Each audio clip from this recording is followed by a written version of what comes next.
Good morning, beautiful people. Let me tell you a little story about the power of silence.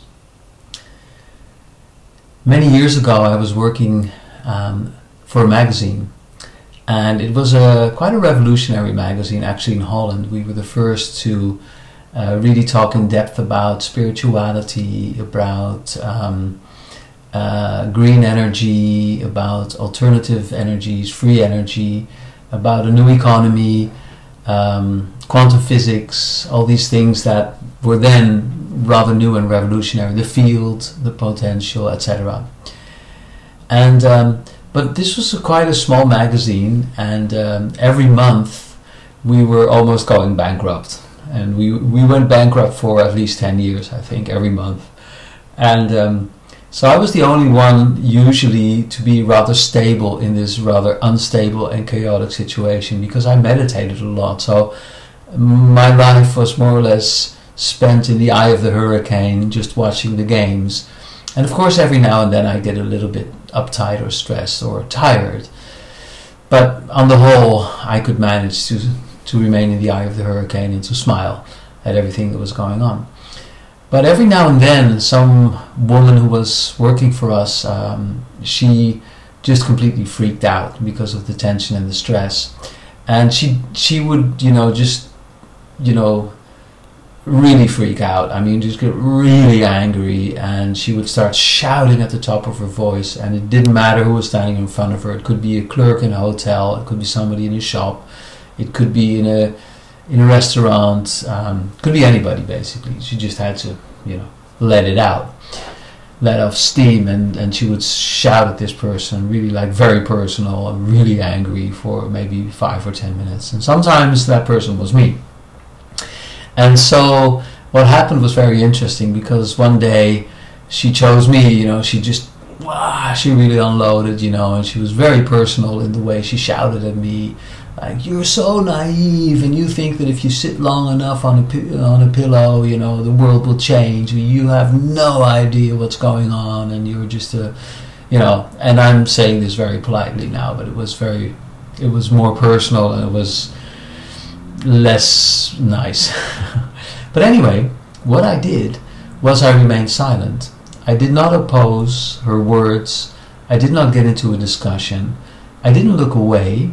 I just looked at her, and I tried to really be with her, to see her soul, you could say, because that's a practice I'd been doing for many years, to really see myself and others as consciousness, as light, as souls, and look beyond the form that I was being presented with. So that's what I did. Usually I would look here in the third eye, and I would just really feel compassion for her, and sometimes, she would be so unfair in her wordings that there would be a reaction from my mind, like like that. But I just kept silent. And one time I started counting her fillings. In those days I had these black fillings, in the back of her mouth. So to just get my mind off her words. But on the whole, I was pretty stable in that state. And the most interesting thing happened, because after, I don't know, maybe 5 or 7 minutes, she sort of started calming down, which makes sense. I mean, if nobody's shouting back, after a while, it's very tiresome to just keep on yelling, at somebody who's just, looking at you basically and not saying anything. And then she sort of quieted down, and after a while she said,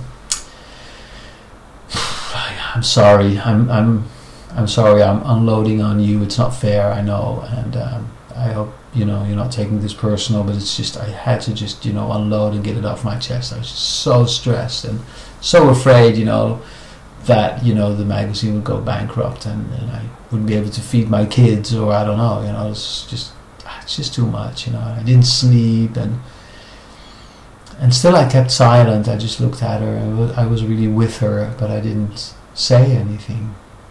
And then she stopped talking altogether, and she just looked at me. And then she said, "Oh well, I think I'll get back to work." And I said, "Yeah, me too." And that was it.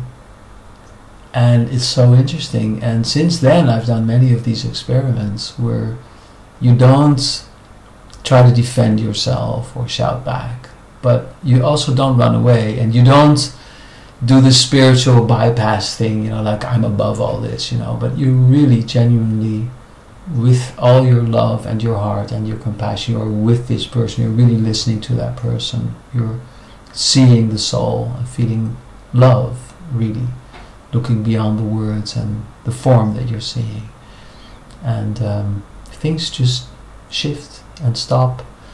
And as I said, I've done a lot of experiments with it. So maybe if you're in a situation today where you find that there's a lot of anxiety going on, or some stuff that is coming your way, incoming, then try this. Just be silent, stay at home with yourself in the eye of the storm, and really be there for that other person. Really listen without judging, and you'll see that the storm will just die down. Like, silence solves everything.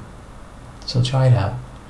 This is Tijn from Amsterdam, loving you very much. Thank you for being here, and we'll see each other again soon, I hope. Bye for now.